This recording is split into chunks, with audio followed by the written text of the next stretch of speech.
নমস্কার। আজকে বছরের শেষ দিন। সবাইকে অগ্রিম হ্যাপি নিউ ইয়ার। আ দেখুন, এই আ এপিসোডে আমার চোখে সিনেমার এই এপিসোডে আমি আমার চোখে দেখা সেরা ১০টি বাংলা সিনেমা ২০২৫ সেটা নিয়ে আলোচনা করব।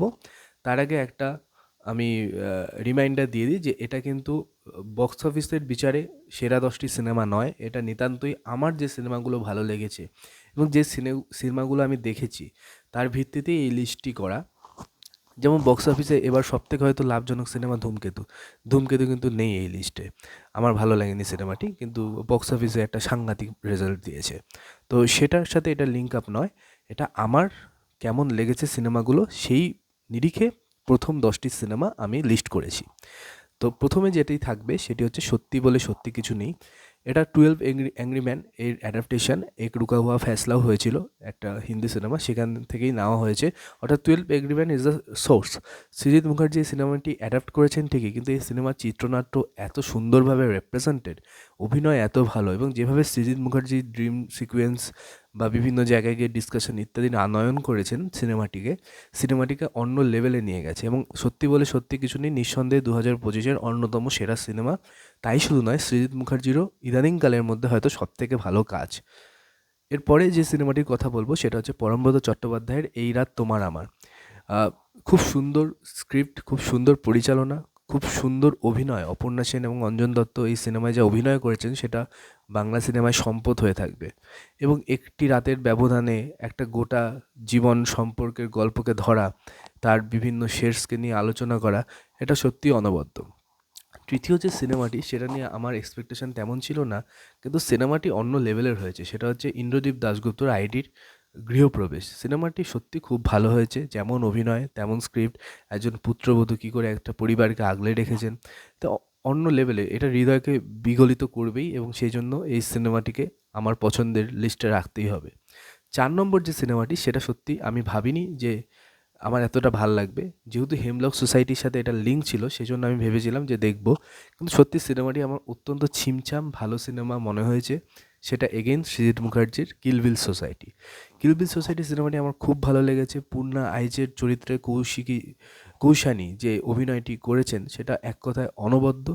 এবং সিনেমাটির গল্প সুন্দর করে সাজানো, সিনেমাটির স্ক্রিপ্ট খুব সুন্দর করে লেখা, অভিনয় খুব ভালো। সব মিলে সিনেমাটি আমার খুব ভালো লেগেছে।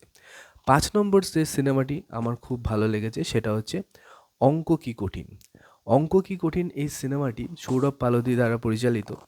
সত্যি সিনেমাটি অদ্ভুত রকমের ভালো। একটা ভালো লাগার রেশ অনেকক্ষণ ধরে মনের মধ্যে থেকে যায় এবং ৩ জন বাচ্চা, তাদের জীবন, তাদের জীবনের ক্রাইসিস, তাদের জীবনের স্বপ্ন, এই সব কিছুকে নিয়ে সৌরভ পালোধি একটা অসাধারণ কাজ করেছেন।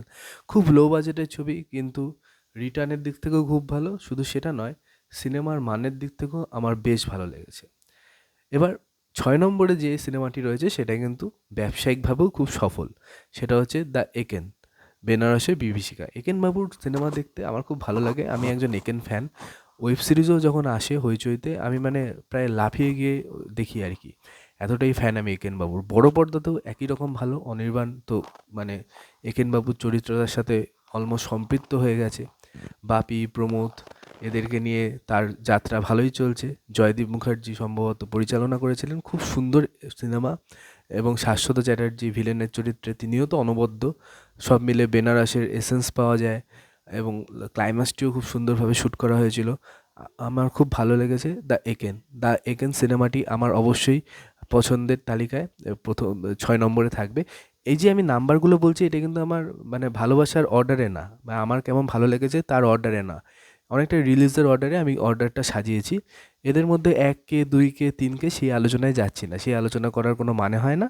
সেরা ১০টি সিনেমা যেটা আমার চোখে লেগেছে বাংলা সিনেমা ২০২৫-এ সেটা নিয়েই ডিসকাশন করছি। এ হয়ে গেল ৬ নম্বর। এবার ৭ নম্বরে আমার অবশ্যই নিতে হবে 'স্বার্থপরের নাম'।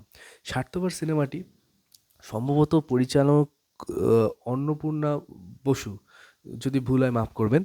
তো অসাধারণ একটি গল্প বলেছেন। ২ ভাইয়ের সম্পর্ক ছোটবেলায় কেমন থাকে, বড়বেলায় কেমন হয়ে যায়, মাঝখানে যখন সম্পত্তি নামক ব্যাপারটি এসে যায় এবং একজন মেয়ে, তার যে লিগ্যাল রাইটস, তার অনুভূতিগুলো খুব সুন্দরভাবে কোয়েল মল্লিক ফুটিয়েছেন।